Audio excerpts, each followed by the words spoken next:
नमस्कार दोस्तों, राम राम, सत श्री अकाल, आदाब। मैं विनोद कश्यप एक बार फिर आपके सामने अपने न्यू वीडियो के साथ। जैसा कि दोस्तों आप देख रहे हो, आज हमारा टॉपिक है राव जोधा, मारवाड़ का शासक, मारवाड़ का वास्तविक संस्थापक राव जोधा के बारे में हम क्या करेंगे, जिक्र करेंगे। लेकिन दोस्तों राव जोधा जो है उसको शुरू करने से पहले मेरी आप लोगों से एक छोटी सी अपील कि जो बच्चे मेरे चैनल पर नए आए हैं वो बच्चे मेरे चैनल को सब्सक्राइब कर लें और साथ ही साथ बेल आइकन को दबा लें ताकि मेरे न्यू वीडियोस के नोटिफिकेशन आपको मिलते रहें। दोस्तों आज हम इस श्रृंखला में पढ़ने वाले हैं राव जोधा कि राव जोधा जिसके बारे में हम ये जानते हैं कि वो रणमल के पुत्र थे और ये वही रणमल है जिसकी हत्या राणा कुंभा ने की थी। और ये वही रणमल है जो क्या था कि मेवाड़ के अंदर जिसके लिए कहा जाता था, जो राणा लाखा का क्या था, साला था, जिसके लिए कहा जाता था कि दीवार में आड़ो, खेत में नाड़ो और घर में साड़ो, सारों की के कर दिया है, बर्बाद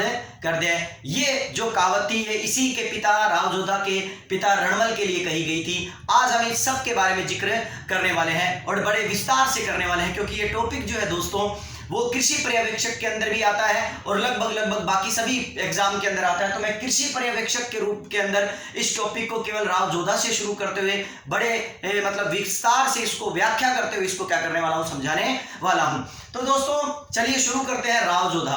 अजमल चूड़ा आवियो मांडू हुकदक आग, अजमल चूड़ा आविया मांडू हुकदक आग, जोधा रणमल मारियो भाग सके तो भाग। दोस्तों राव जोधा के लिए सबसे महत्वपूर्ण बात तो मैं आपको बता दूं कि राव जोधा का कार्यकाल जो है सन 1438 से लेके 1489 तक, ठीक है ना, 1489 तक चलता है। दोस्तों राव जोधा के पिता का नाम जो था वो क्या था, रणमल। याद रखिए दोस्तों, राव जोधा के पिता का नाम क्या था, रणमल। और राव जोधा की जो माता थी और माता का नाम था कोड़म दे। दोस्तों यहां पर मैं इनके पिता और माता के बारे में थोड़ा सा जानकारी दे देता हूं ताकि आप इसको आराम से बड़े विस्तार से इसको क्या कर पाए, पढ़ पाए। देखिए दोस्तों रणमल जो है, जो इनके पिता थे और इनकी माता जो थी कोड़म दे थी।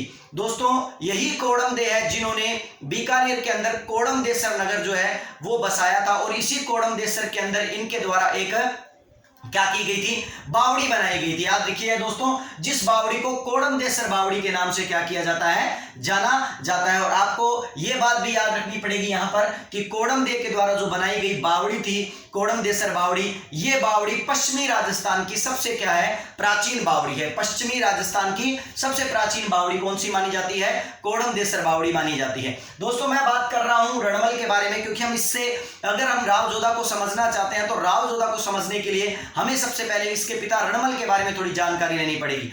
दोस्तों उस वक्त रणमल जो था उसका अधिकांश समय जो था वो मेवाड़ की राजनीति के अंदर क्या था, लग रहा था। और मेवाड़ की राजनीति में लगने के कारण ही राणा मोक्कल जैसे शासक का वध, या राणा मोक्कल के जैसे शासक का वध भी जो था रणमल के कारण ही किया गया था। और राणा मोक्कल के बाद दोस्तों हम बात करें तो उनका पुत्र राणा कुंभा जो मेवाड़ का शासक बना, उसने अपने पिता की मौत का बदला लेने के लिए बाद में, ठीक है ना, रणमल को भी अपने राजनीतिक हस्तक्षेप से बाहर करने के लिए क्या किया था, भारमली के हाथों रणमल को मरवा दिया था। दोस्तों ये कहानी तो मैं आपको बड़े विस्तार से जब हम मेवाड़ को करेंगे या मारवाड़ को करेंगे तब हम पढ़ेंगे, लेकिन यहां पर हम केवल राव जोधा पढ़ने वाले हैं, इसलिए मैं आपको टॉपिक पर लेकर आता हूं।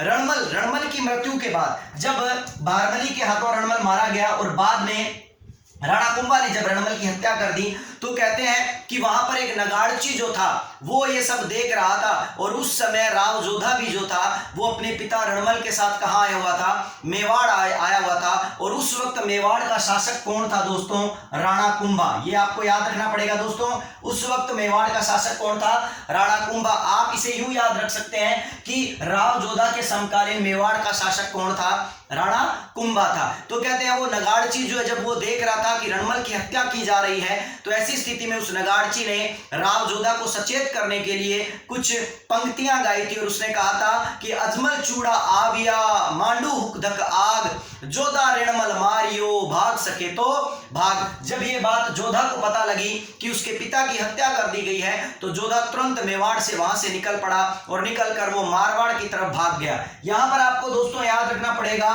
कि मारवाड़ का मतलब है मंडोर, क्योंकि जोधा ने अभी किसकी स्थापना नहीं की है, जोधपुर की स्थापना नहीं की है। तो इसीलिए आप याद रखिएगा कि जोधा के शुरुआती टाइम के अंदर, शुरुआती दिनों में उसके शक्ति का जो केंद्र था वो क्या था, मारवाड़। मारवाड़ के अंदर क्या था, मंडोर था, मंडोर का दुर्ग था। तो दोस्तों रणमल की मृत्यु जैसे ही होती है, रणमल की मृत्यु के बाद राव जोधा जो है, याद रखिए दोस्तों, रणमल की जैसे ही मृत्यु होती है, रणमल की मृत्यु के बाद राव जोधा भागकर कहां जाने की कोशिश करता है, मारवाड़। राव जोधा कहां जाने की कोशिश करता है, मारवाड़। और मारवाड़ के वो किस क्षेत्र में जाने की बात करता है, मंडोर। लेकिन दोस्तों जब वो मंडोर के लिए भागता है, मेवाड़ से भागकर मारवाड़ की तरफ जाता है, तो उससे पहले ही मंडोर पर क्या था, मंडोर पर कौन अधिकार कर चुका होता है, मंडोर पर कुंवर चूड़ा, जिसको आप राजस्थान का भीष्म पितामह कहते हैं। जिस कुंवर चुंडा के लिए भीष्म पितामह क्यों शब्द इस्तेमाल किया जाता है, क्योंकि उसने एक ऐसी प्रतिज्ञा ली थी हंसाबाई से और अपने पिता राणा लाखा से कि मैं कभी भी मेवाड़ के गद्दी पर बैठने का प्रयास नहीं करूंगा और न ही मैं मेवाड़ की गद्दी पर बैठने के लिए किसी प्रकार का संघर्ष करूंगा, इसलिए उसे भीष्म पितामह की संज्ञा दी जाती है। लेकिन दोस्तों यहां पर आपको ये याद रखना पड़ेगा कि कुंवर चुंडा जो है उसने कभी भी शादी नहीं करने की प्रतिज्ञा नहीं ली थी। कई बार हमें यह कह दिया जाता है कि जिस तरह भीष्म पितामह ने शादी नहीं की थी उसी तरह कुंवर चुंडा ने भी नहीं की थी, इसलिए इसे भीष्म पितामह कहा जाता है। ऐसा नहीं है, उसे भीष्म पितामह केवल उसकी प्रतिज्ञा के लिए कहा जाता है। मैं आपको ये क्यों समझा रहा हूं, क्योंकि आपको ये जानना पड़ेगा दोस्तों कि मंडोर पर उसी मेवाड़ के कुंवर चुंडा का अधिकार हो गया था, जो कुंवर चुंडा राणा लाखा का पुत्र था, और उससे पहले राणा मोक्कल के काल के अंदर भी राणा मोक्कल के संरक्षक के रूप में वो कार्य कर चुका था। कुंवर चुंडा ने जब मंडोर पर अधिकार कर लिया तो राव जोधा के हाथ में अब कुछ भी नहीं रहा था, और यहाँ पर राव जोधा को मजबूरन यहाँ से भागना पड़ा। और यहाँ से भागकर राव जोधा क्या हुआ, मंडोर से कहाँ चला गया, बीकानेर के अंदर एक गांव है दोस्तों, जिस गांव का नाम है क्या है, काहुनी गांव। याद रखिए दोस्तों, राव जोधा जो है जब मंडोर को कुंवर चुंडा ने जीत लिया था तो राव जोधा को भागकर कहां शरण लेनी पड़ी थी, काहुनी गांव जाकर क्या करनी पड़ी थी, शरण लेनी पड़ी थी, जो बीकानेर के अंदर रहता है। यहां पर आपको दोस्तों एक चीज और समझनी पड़ेगी कि जब कुंवर चुंडा ने मंडोर को जीत लिया था तो कुंवर चुंडा ने मंडोर को अपने पुत्रों को दे दिया था, जिन पुत्रों में कुंतल, मांझा, सुबा और हिंगलू जैसे उनके पुत्रों का नाम आता है। और ये मंडोर जो था इस तरह कुंवर चुंडा ने अपने पुत्रों को सौंप दिया था और कुंवर चुंडा पुनः चला गया था। अब काहुनी गांव में रहते हुए जो राव जोधा था, जो 1438 के अंदर काहुनी गांव में गया, उसने लगातार 15 वर्षों तक काहुनी गांव में रहते हुए संघर्ष किया। दोस्तों याद रखिए दोस्तों, लगातार 15 वर्षों तक काहुनी गांव में रहते हुए क्या किया, संघर्ष किया। यहां पर आपको एक चीज और समझनी पड़ेगी दोस्तों, जिस समय काहुनी गांव के अंदर राव जोधा रह रहा था उस समय राव जोधा ये बात समझ गया था कि मैं जब तक अपने आसपास के प्रदेशों को जीत नहीं लेता तब तक मैं मंडोर को क्या नहीं कर सकता, जीत नहीं सकता। और दूसरी तरफ राणा कुंभा जो था वो मालवा और किसके साथ, गुजरात के शासकों के साथ युद्ध करने में क्या था, व्यस्त भी था। और ऐसी स्थिति में क्या हुआ, राव जोधा ने फलोदी, सोजत, ठीक है ना, भद्राजूण, यहाँ बात करें तो अपने इसके अलावा नागौर के अलावा हम बात करें तो ये जो आसपास के जो क्षेत्र थे ये किसके द्वारा जीत लिए गए थे, मेड़ता, ये सारे क्षेत्र किसके द्वारा जीत लिए गए थे, राव जोधा के द्वारा क्या कर लिए गए थे, जीत लिए गए थे। और अपने साम्राज्य का विस्तार करते हुए अंततः उसने मंडोर पर 1400 कब किया, 15 वर्षों बाद, अर्थात 1453 के अंदर। याद रखिए दोस्तों 1453 के अंदर उसने मंडोर पर आक्रमण कर मंडोर को क्या कर लिया, जीत लिया। यहां पर दोस्तों एक छोटी सी कहानी भी आती है, एक छोटी सी बात भी आती है। जब हम लोक देवता पढ़ते हैं तो लोक देवताओं में हम एक पंचपीरों के अंदर हड़बू जी का नाम पढ़ते हैं। हड़बू जी जो कि रामदेव जी के मौसेरे भाई थे। ऐसा कहा जाता है कि जिस वक्त राव जोधा दर दर भटक रहे थे अपने साम्राज्य के लिए, अपने साम्राज्य को प्राप्त करना चाहते थे, ऐसी स्थिति में राव जोधा को हड़बू जी ने ही एक कटार भेंट की थी और उन्हें आशीर्वाद दिया था कि तू जा और जाकर मंडोर पर आक्रमण कर, और इस मंडोर पर आक्रमण करने के बाद तू क्या होगा, सफल होगा और विजयी होगा। और हुआ भी यही दोस्तों कि 15 वर्षों बाद जो उन्होंने उनको कटार दी थी और उनका आशीर्वाद जो था हड़बू जी का, उसी आशीर्वाद से 1453 के अंदर राव जोधा ने मंडोर को क्या कर लिया, जीत लिया। और इस तरह उनका संघर्ष के दिनों का क्या हुआ, हो गया, खात्मा हो गया। उस वक्त सबसे बड़ी बात यह थी दोस्तों कि कुंभा व्यस्त था। और कुंभा कहां व्यस्त था? मालवा और गुजरात के शासकों के साथ व्यस्त था, क्योंकि उस वक्त मालवा का शासक महमूद खलजी प्रथम कुंभा के विरुद्ध लगातार षड्यंत्र रच रहा था। और दूसरी तरफ क्या था? कुतुबुद्दीन शाह जो गुजरात का शासक था, वो भी लगातार किसके विरुद्ध षड्यंत्र रच रहा था? कुंभा के विरुद्ध षड्यंत्र रच रहा था। इसीलिए कुंभा जो था उसने राव जोधा की शक्ति को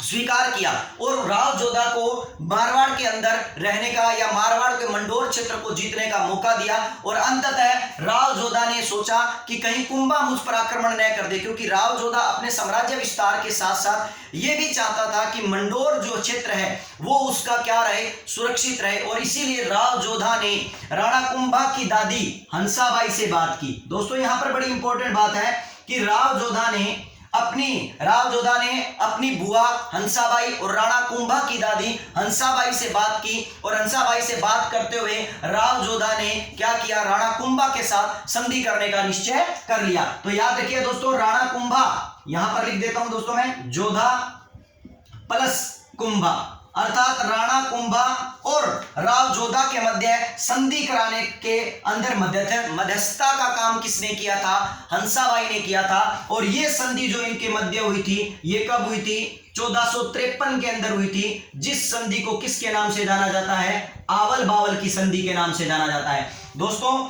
ये जो राव जोधा और कुंभा के मध्य 1453 के अंदर जो संधि हुई, जिसे आवल और बावल की संधि के नाम से जाना जाता है, इस संधि को कराने का श्रेय जो है वो किसको जाता है? हंसाबाई को जाता है। और इस तरह हंसाबाई ने इनके मध्य एक संधि करवा दी। और इसी संधि के तहत राव जोधा ने अपनी पुत्री, राव जोधा की एक बेटी थी दोस्तों जिसका नाम था श्रृंगार देवी, और राणा कुंभा का एक पुत्र था दोस्तों जिसका नाम था रायमल।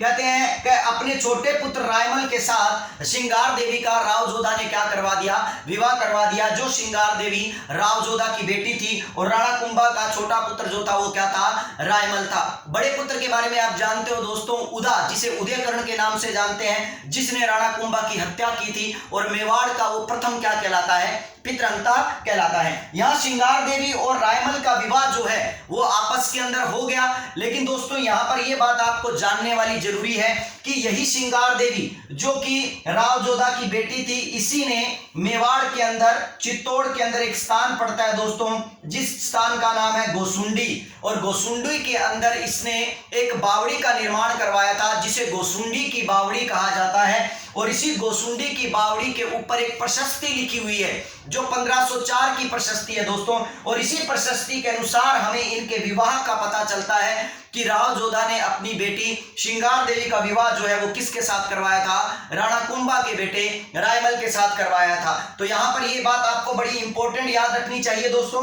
कि इन दोनों के विवाह का मुख्य साक्ष्य जो है या मुख्य प्रमाण जो है वो क्या है? गोसुंडी की बावड़ी है। जो गोसुंडी की बावड़ी किसके द्वारा बनवाई गई थी? इसी राव जोधा की बेटी श्रृंगार देवी के द्वारा क्या की गई थी? बनाई गई थी। जैसा कि मैंने आपको बताया दोस्तों, हंसाबाई की मध्यस्थता के कारण आवल बावल की संधि कर दी गई। इसे आवल और बावल की संधि क्यों कहते हैं, यहां भी मैं आपको थोड़ा सा बता दूं। आवल और बावल की संधि के मध्य कुछ शर्तें निर्धारित की गई और इस आवल और बावल की संधि के तहत ही मारवाड़ और मेवाड़ का बीच का जो बिंदु है या मध्यस्थ बिंदु जो है वो किसे चुन लिया गया? सोजत, जो कि कहां पड़ता है? पाली के अंदर पड़ता है। तो याद रखिएगा दोस्तों, मारवाड़ और मेवाड़ की सीमाओं का निर्धारण करने वाला क्षेत्र कौन सा था या बिंदु, मुख्य बिंदु कौन सा था? सोजत का था। सोजत को इस संधि के तहत मध्य बिंदु मान लिया गया। और सोजत से ऊपर का जो हिस्सा था, यदि हम क्या करें, राजस्थान की बात करें, एक पतंगाकार आकृति है। सोजत से बात करें तो सोजत के ऊपर का हिस्सा जो मारवाड़ के अंदर आता था और सोजत से नीचे का हिस्सा जो मेवाड़ के अंदर आता था, इसीलिए इसे मुख्य बिंदु मान लिया गया। और इसे आवल और बावल की संधि क्यों कहा गया? क्योंकि दोस्तों सोजत पाली जो क्षेत्र है, उस सोजत पाली के क्षेत्र से ऊपर की तरफ जाते हैं तो हमारे पास बबूल के पेड़ क्या हो जाते हैं? शुरू हो जाते हैं। और सोजत पाली से नीचे जब हम आते हैं तो आंवले के पेड़ों की बहुत ज्यादा क्या थी? अधिकता थी। इसीलिए आंवले के पेड़ों के कारण ये आवल कहलाया और बबूल के पेड़ों के कारण ये क्या कहलाया? बावल कहलाया। और इसीलिए इस संधि का नाम क्या पड़ा? आवल और बावल की संधि। चलिए दोस्तों, हम इसके बारे में आगे जिक्र करते हैं। इस संधि के तहत दो काम हुए। नंबर एक, सोजत सीमा जो है या सोजत क्षेत्र जो है वो इन दोनों के रावजोधा और राणा कुंभा के मध्य का क्या हो गया, मुख्य बिंदु हो गया, इनके साम्राज्य का मुख्य बिंदु हो गया। और दूसरा सबसे बड़ी बात कि इनके मध्य मेवाड़ और मारवाड़ के मध्य एक आपसी क्या हो गए, वैवाहिक संबंध स्थापित हो गए, जहां श्रृंगार देवी और रायमल क्या विवाह करवाकर इन दोनों की दुश्मनी जो थी वो क्या कर दी गई, समाप्त कर दी गई। चलिए दोस्तों, इसके आगे हम बात करेंगे कि किस तरह, मैं इसे थोड़ा साफ कर देता हूं, किस तरह रावजोधा के द्वारा पूरा कार्य जो है वो क्या है आगे किया गया। यहां पर दोस्तों क्या हुआ, रावजोधा जिस समय 1453 के अंदर आवल बावल की संधि करने के बाद जब कहां आ गए, वो मेड़ता में आ गए। तो मेड़ता में आने के बाद उसके बाद इनके द्वारा ये सोचा गया कि अब मुझे मेड़ता जो है वो राजधानी जो है वो बिल्कुल क्या नहीं है, सुरक्षित नहीं है, मुझे एक नई राजधानी का क्या करना चाहिए, निर्माण करना चाहिए। और इसीलिए मेड़ता के बाद रावजोधा ने एक नई राजधानी बनाने का निश्चय किया। और 1459 के अंदर 1459 के अंदर इनके द्वारा चिड़िया टूंक पहाड़ी पर, याद रखिएगा, रावजोधा के द्वारा चिड़िया टूंक पहाड़ी पर एक दुर्ग का निर्माण करवाया गया। चिड़िया टूंक पहाड़ी पर एक दुर्ग का निर्माण करवाया गया, जिस दुर्ग को किसके नाम से जाना जाता है, मेहरानगढ़ दुर्ग के नाम से जाना जाता है। मेहरानगढ़ दुर्ग, मोरध्वजगढ़ दुर्ग, ठीक है ना, या इसे हम ये क्या कहते हैं, कागमुखीगढ़ दुर्ग, या हम इसे क्या कहते हैं, सूर्यगढ़ दुर्ग, या सूर्यमुखी भी इसे बोला जाता है। तो दोस्तों मेहरानगढ़ दुर्ग का जो निर्माण जो था वो रावजोधा के द्वारा कब किया गया था, 1459 में। और 1459 के अंदर ही यहां पर इनके द्वारा एक नगर बसाया गया, जिस नगर को आज आप किसके नाम से जानते हो, जोधपुर के नाम से जानते हो। तो रावजोधा के द्वारा 1459 में जोधपुर नगर बसाया गया और उसी जोधपुर नगर को उनके द्वारा अपनी क्या बना ली गई, राजधानी क्या कर लिया गया, बना लिया गया। यहां पर दोस्तों थोड़ी सी इंपॉर्टेंट बात बताना चाहूंगा मैं आपको, वो क्या है वो थोड़ा समझिए। दोस्तों जब मैंने आपको बताया था कि रावजोधा के द्वारा फलोदी, रावजोधा के द्वारा सोजत, रावजोधा के द्वारा भद्राजून, सिवाना, नागौर, मेड़ता, ये सारे क्षेत्र जब उनके द्वारा जीत लिए गए थे तो रावजोधा ने ही क्या हुआ, ये सोचा कि मैं अपने एक क्षेत्र में रहकर इन सभी क्षेत्रों को संपूर्ण रूप से क्या नहीं कर सकता, संचालित नहीं कर सकता। इसीलिए रावजोधा वह पहला व्यक्ति था, याद रखिए दोस्तों, रावजोधा वो पहला व्यक्ति था जिसने इन सभी संपूर्ण जीते हुए प्रदेशों को अपने बेटों में और अपने सगे संबंधियों में बांटने का क्या किया, निश्चय किया। और इस तरह रावजोधा ने जब ये संपूर्ण प्रदेश अपने बेटों और अपने सगे संबंधियों में बांटे तो इसीलिए मारवाड़ में सामंत प्रथा का वास्तविक संस्थापक जो है वो किसे माना गया, सामंत प्रथा का वास्तविक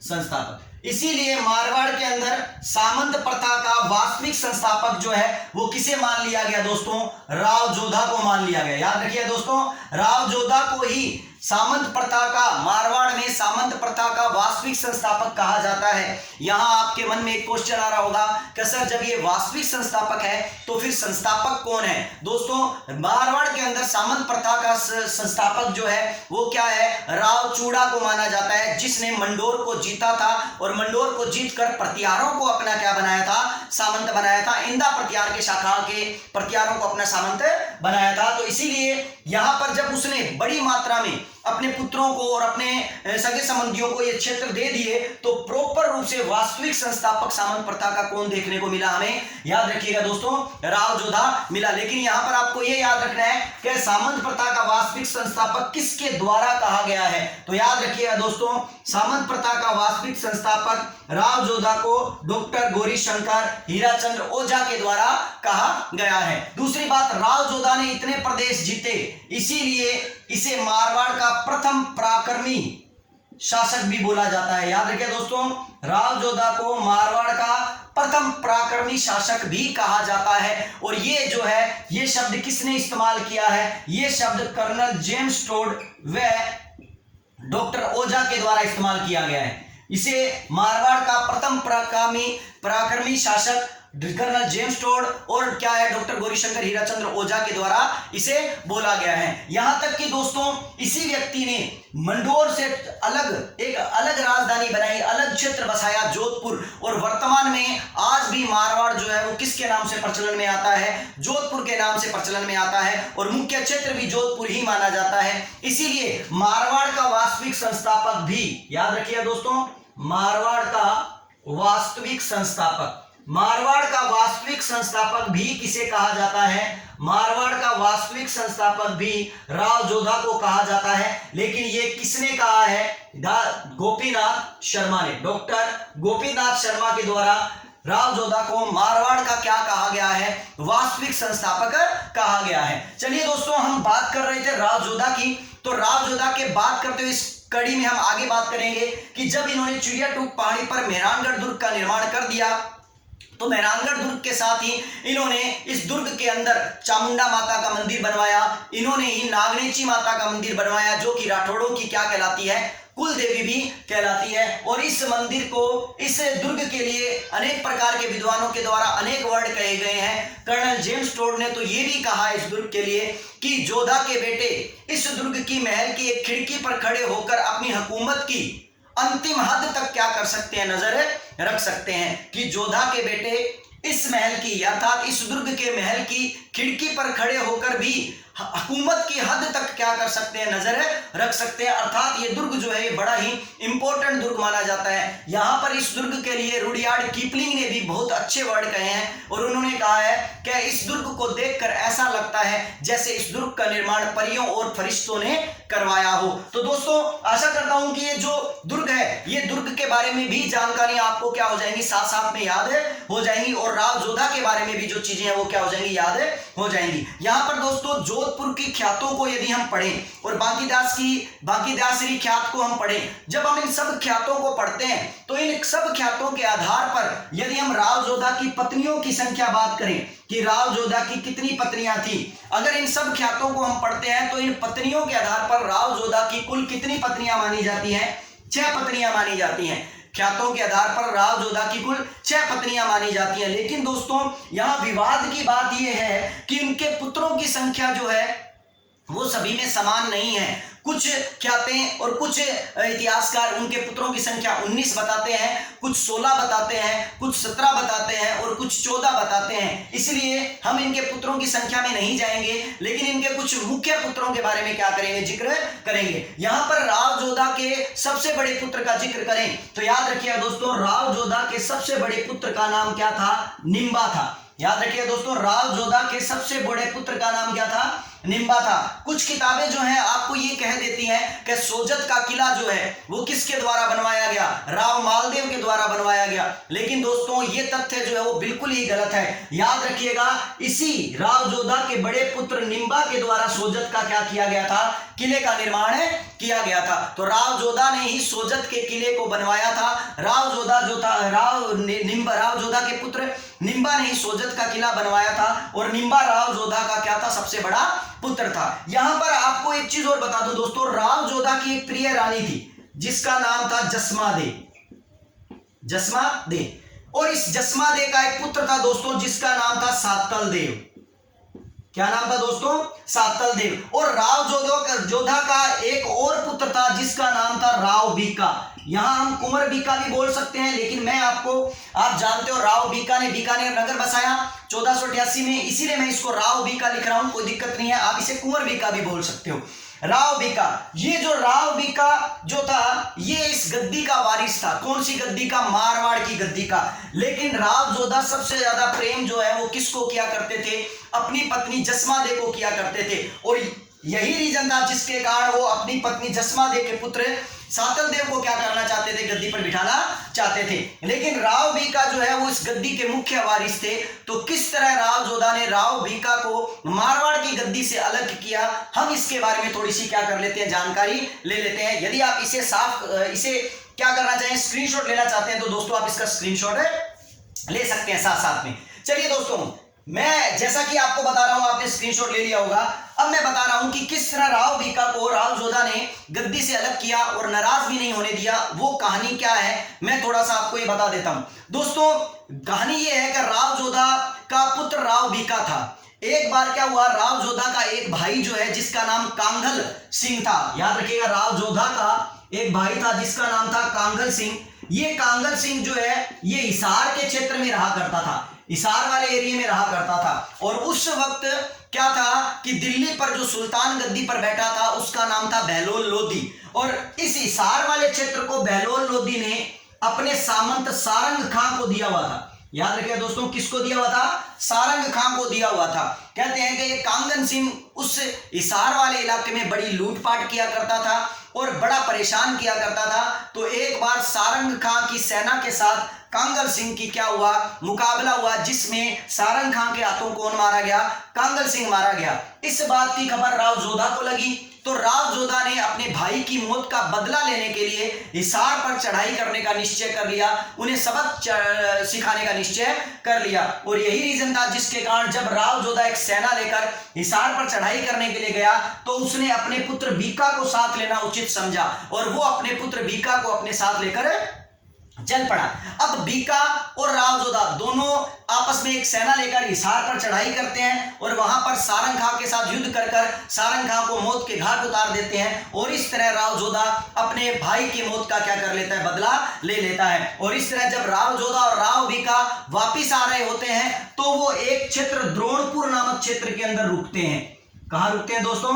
द्रोणपुर नामक क्षेत्र के अंदर रुकते हैं। और फिर राव जोधा राव बीका से बात बात में एक चीज कहता है और कहता है कि बीका तू मेरा आज्ञाकारी पुत्र है, तू वचन दे कि मैं तुझसे 2 वचन लेना चाहता हूं, तू वचन दे कि उन दोनों वचनों को तू क्या करेगा? पूरा करेगा। तो राव बीका क्या था? पितृभक्त था। राव बीका ने अपने पिता को बोला कि पिताजी आप वचन मांगिए मैं आपको दे दूंगा। तो सबसे पहले तो राव बीका से राव जोधा ने कहा कि सबसे पहले तू लाडनू की जागीर जो है वो छोड़ दे और वो मेरे नाम कर दे। दूसरी सबसे बड़ी बात कि तू मारवाड़ का साम्राज्य जो है वो छोड़ दे, मारवाड़ की गद्दी पर बैठने का सपना छोड़ दे और वचन दे मुझे कि मारवाड़ की गद्दी पर बैठने के लिए तू किसी प्रकार का संघर्ष नहीं करेगा। दोस्तों जिस प्रकार मेवाड़ के अंदर गद्दी को छोड़ने का वचन किसने दिया था? गद्दी का छोड़ने का वचन कुंवर चुंडा ने दिया था, जिसे मेवाड़ का विश्व पितामह कहा जाता है। वैसे ही राव बीका ने भी मारवाड़ की गद्दी को छोड़ने का क्या दिया था? वचन दिया था। इसीलिए हम इसे मारवाड़ का भीष्म पितामह भी कह सकते हैं। लेकिन दोस्तों इसे भीष्म पितामह कहना उचित नहीं होगा,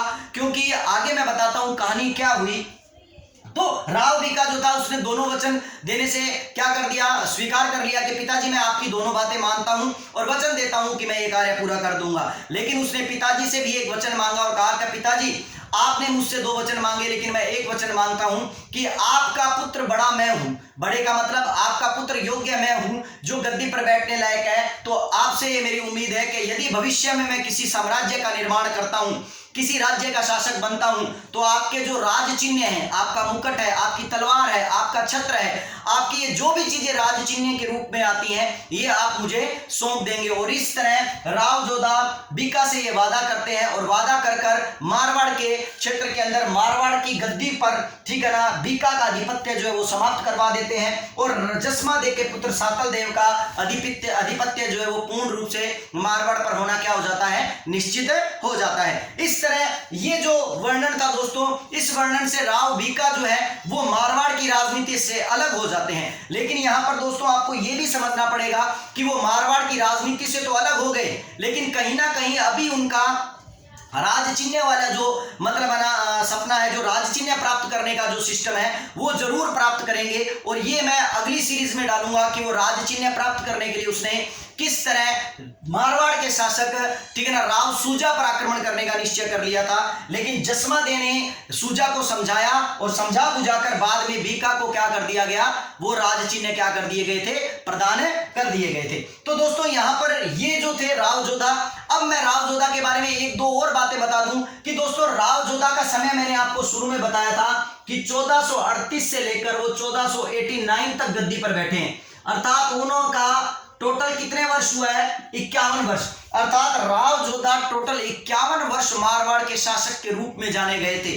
दोस्तों बड़ी आश्चर्य की बात है, ये क्वेश्चन एलडीसी के अंदर पूछा गया था और पूछने वाले का देखो कितना इंपॉर्टेंट दिमाग चल रहा है उनका और कितना इंपॉर्टेंट क्वेश्चन उन्होंने पूछा है। उन्होंने 4 ऑप्शन दिए थे और उन 4 ऑप्शन में पूछा था कि बताइए निम्न में से मारवाड़ पर आधिपत्य रखने वाला सबसे लंबे समय तक आधिपत्य रखने वाला शासक कौन सा था।